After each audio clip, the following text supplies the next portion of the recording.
In 1973, more than 1,000 psychiatrists went together to publish their belief that the then presidential candidate, Barry Goldwater, was unfit to hold the office of president.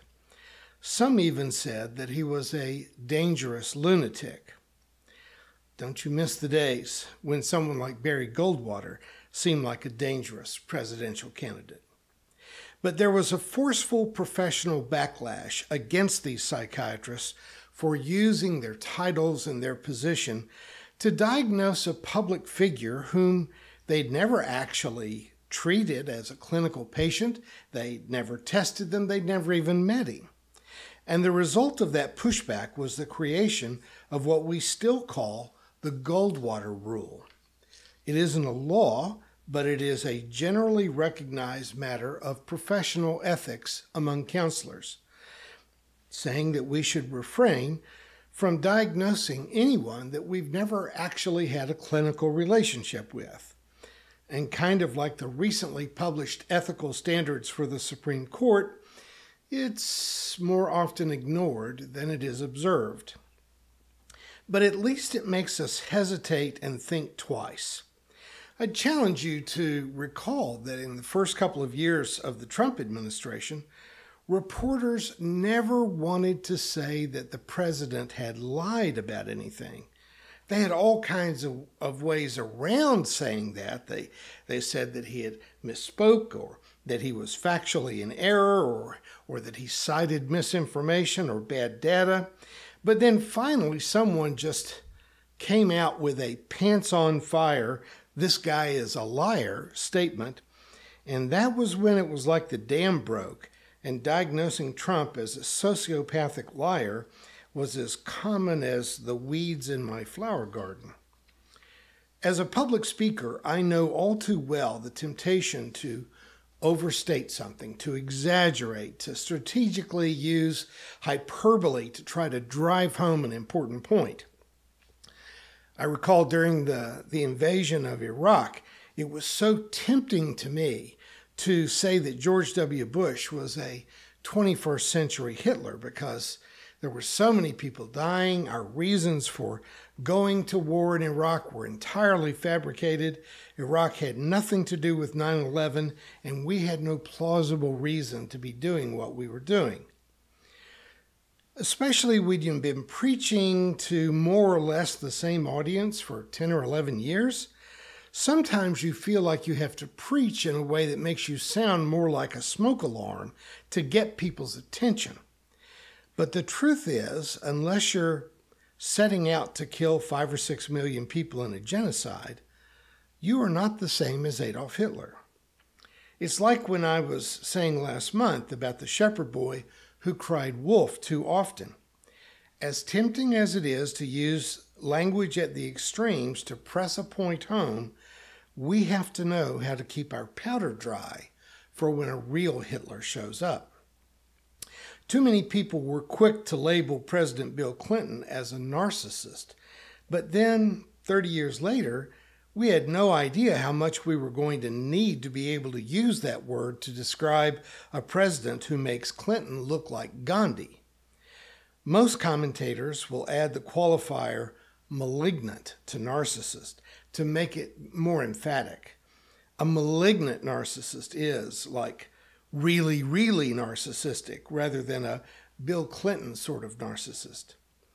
Now, I would say that Clinton was certainly arrogant, but it seems to me that Trump is on a wholly different level of narcissism.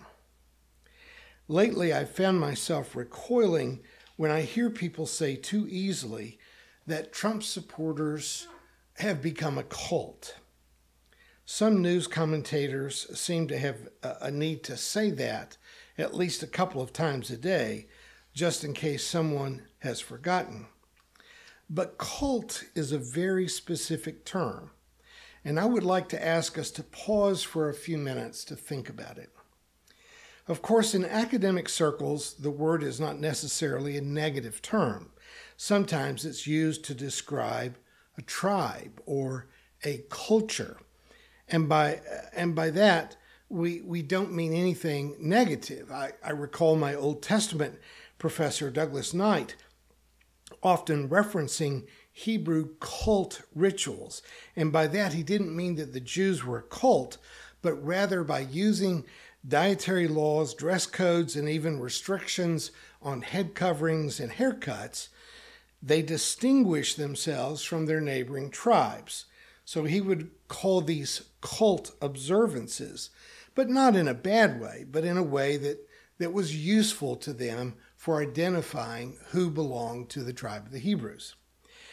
But in our common vernacular for the last 50 years, the word carries very negative implications.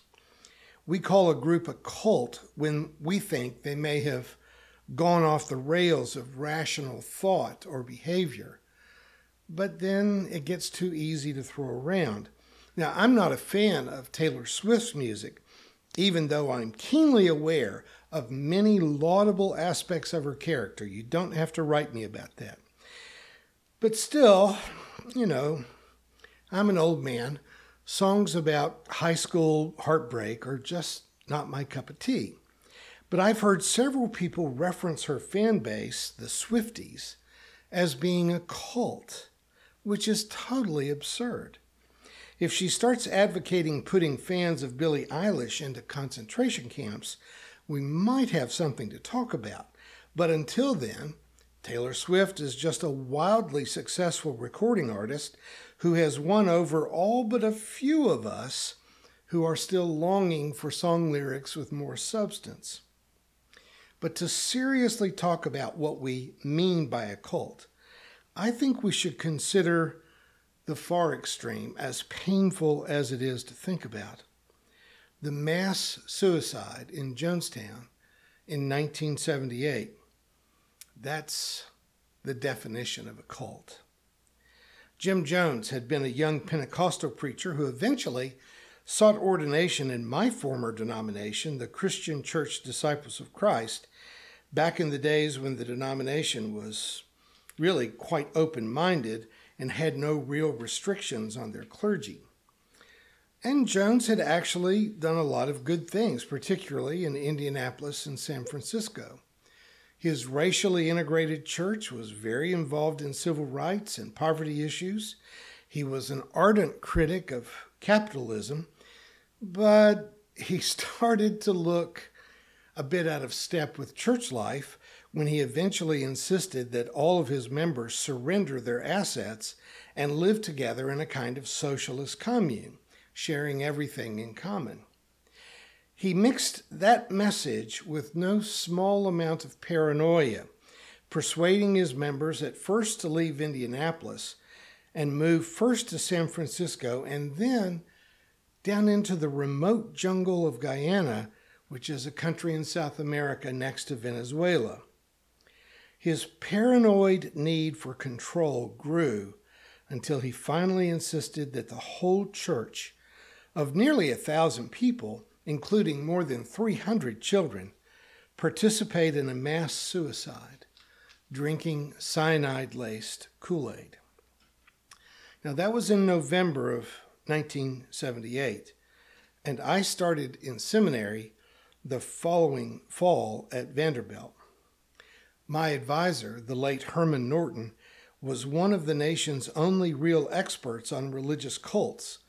But prior to Jonestown, he had done most of his research among snake-handling Pentecostals in Appalachia and members of the Moonies.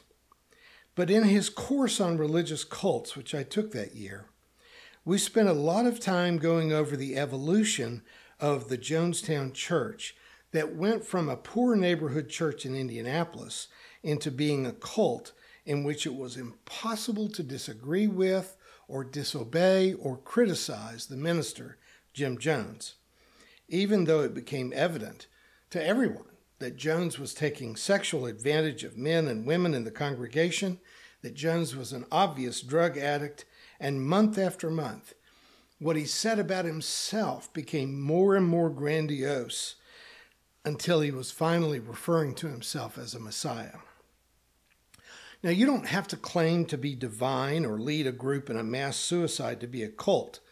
But I think when we talk about cults, we have to know what the extreme is, how far it can go, and keep that in mind as we try to figure out who is really in a cult in the 21st century.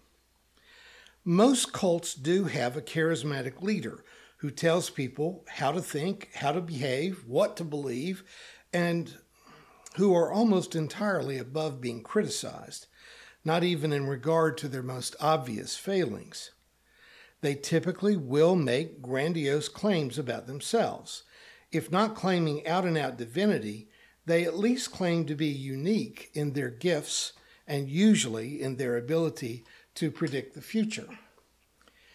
I want to be quick to say that not all cults have a singular leader. In Dr. Norton's course on cults, he insisted that churches like the Mormon Church and the Jehovah's Witnesses were cults. And they don't even have ministers.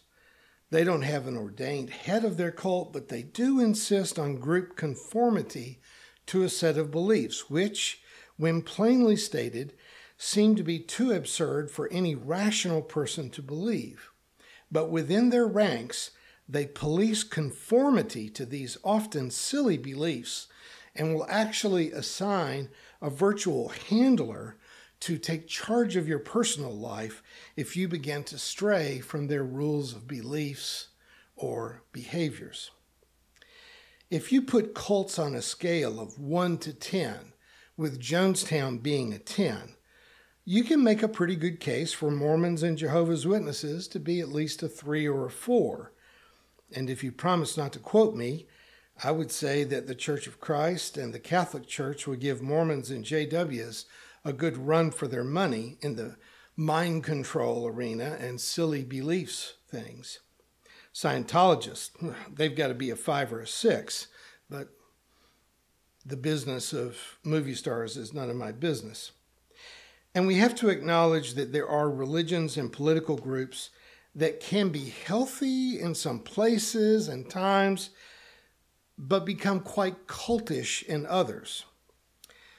Most Muslims, for example, would hardly stand out from your other neighbors. You wouldn't notice that they belonged to a religion different from the rest of the neighborhood.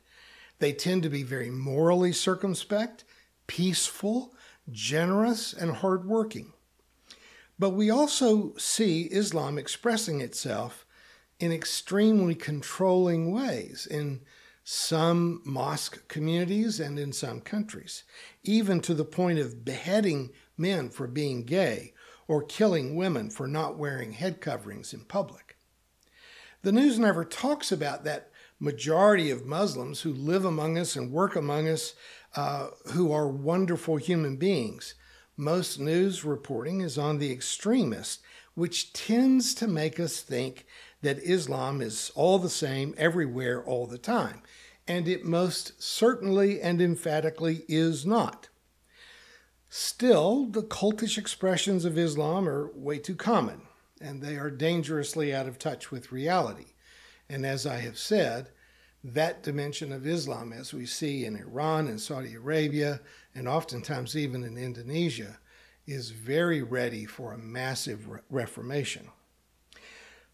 But it would be wrong to say that Islam is a cult. But clearly, for some of its extremists, it is, while for most Muslims, it is not. There are those for whom the Mormon Church was a cult, and they have had to go through deprogramming counseling programs to get away from it, to get out of it. But as with Islam, for most Mormons, it isn't a cult. Now, it's still kind of strange from my perspective, but hardly deserving of being categorized on the whole as a cult. When people say that Trump and his supporters have become a movement that is a cult, we should be aware that while it may be for some of the most radical followers of Trump, but for many it's simply a conservative political movement that they generally prefer to the other options that are on the political menu.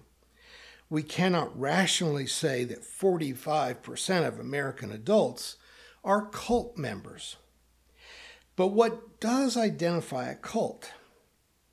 I think there are a few markers on which we could generally agree. Cults tend to attract members for whom the cult provides something. It solves a personal problem for them.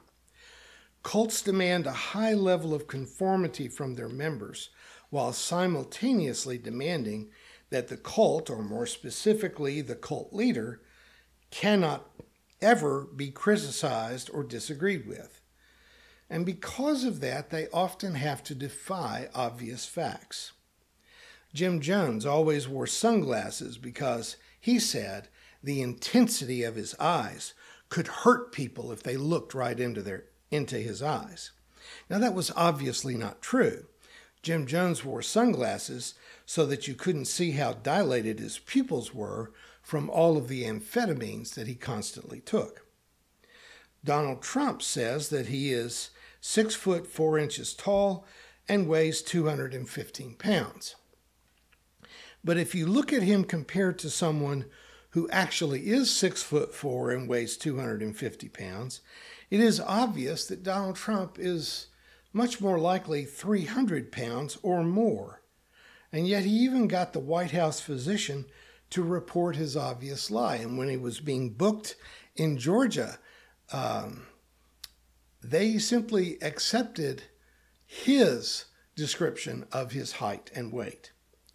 Now, this is just one minor example, but when he says something like this, which should be obvious to everyone is a complete lie, his more cult-like followers will not even allow themselves to question the veracity of an obvious false claim.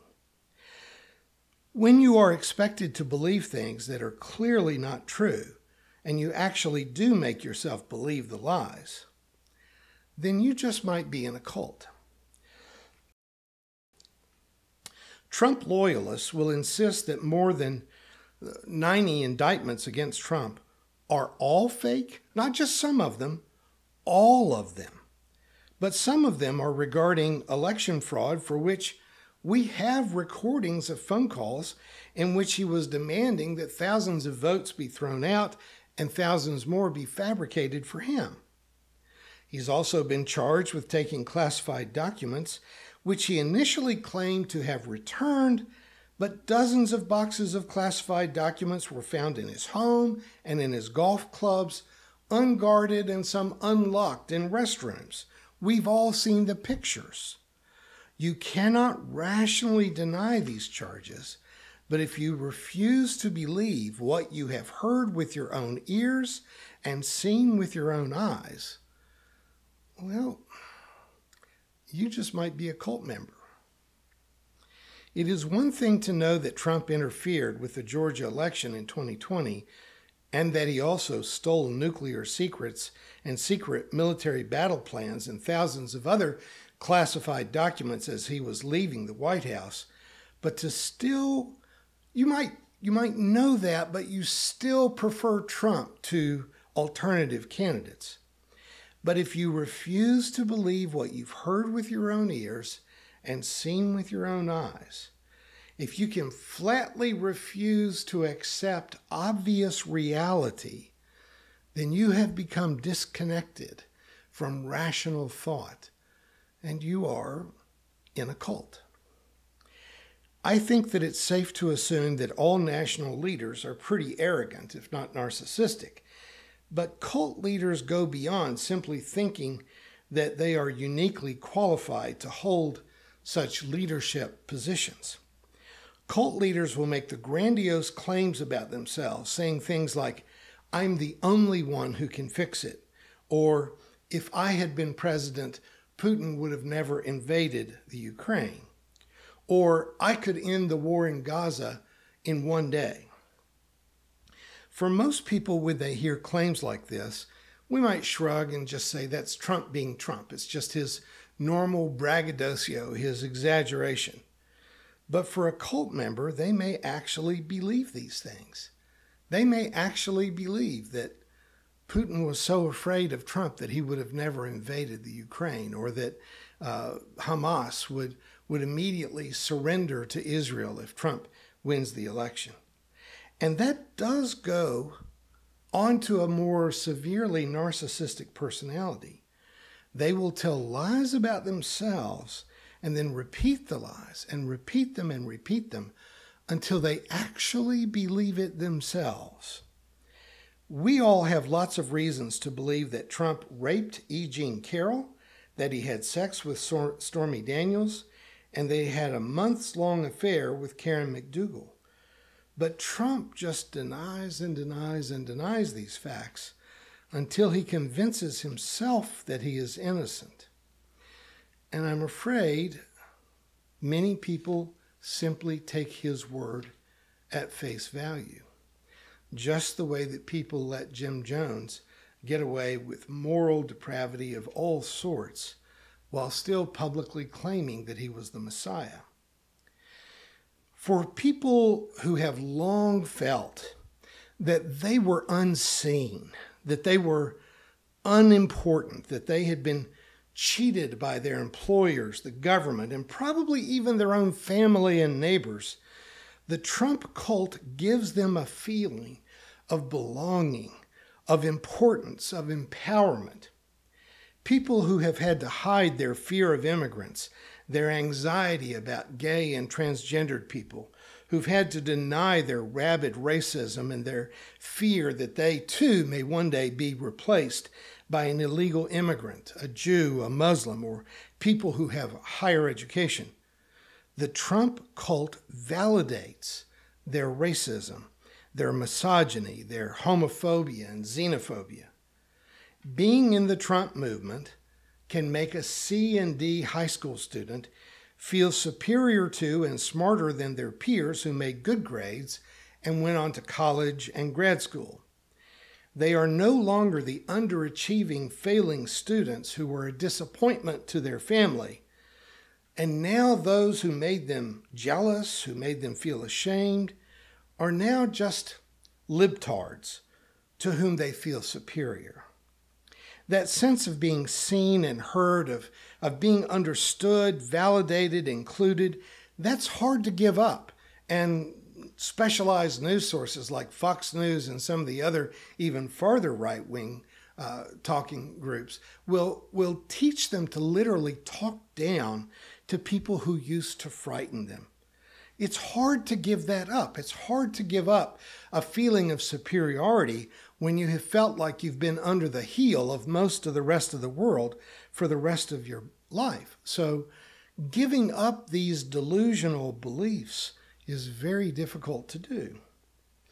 Trying to be as fair and objective as I possibly can be, I cannot help coming to the conclusion that while many Trump supporters are certainly not in a cult, they just prefer conservative policies and a 1950s-style white supremacy. But I'm afraid a lot of them are cult members, and it may be even most of them. What I find to be even more disturbing is that while Trump is certainly not a modern-day Hitler, he sure says and does a lot of the things that Hitler did on his way to gaining power. And so while I would hesitate to compare him to Hitler, I am more than a little bit aware that he is heading in that direction.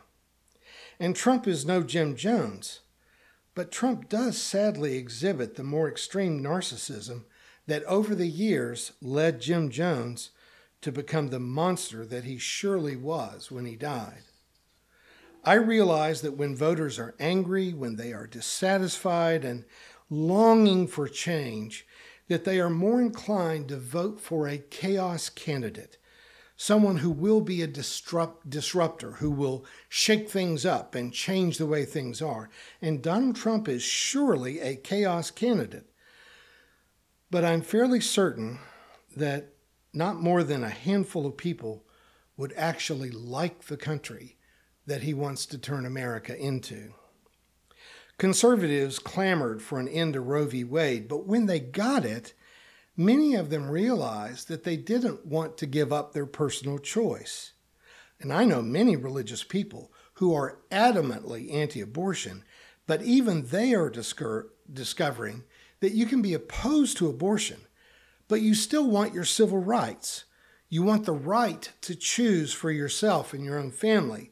And that's just one example of what you will lose if Trump's fascist agenda is successful.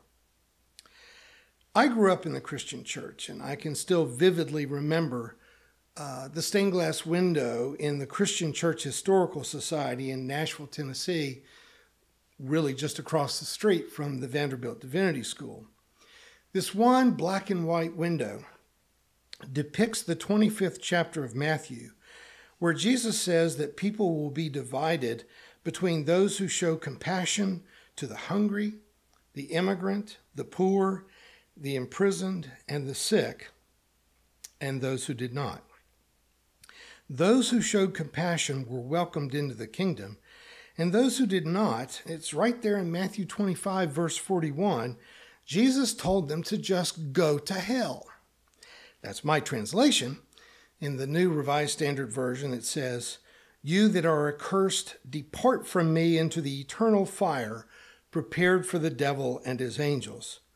Which means, you take the high-sounding language out of it, and it just means go to hell. Trump, who wants to cut programs that serve the hungry, the poor, to take away the health insurance offered by Obamacare, to close the borders to immigrants, and even to lock up their children in detention camps, please,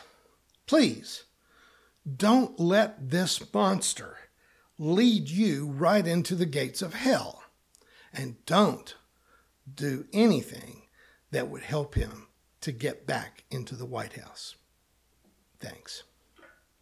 Thank you for watching our videos. We are entirely dependent on the donations of our listeners and members. We hope that you find this content to be important enough to help us to keep offering these videos to the public at no charge by becoming a regular contributor. Please click on the donate button on our website at www.spfccc.org. Thank you for your support of progressive religious programming.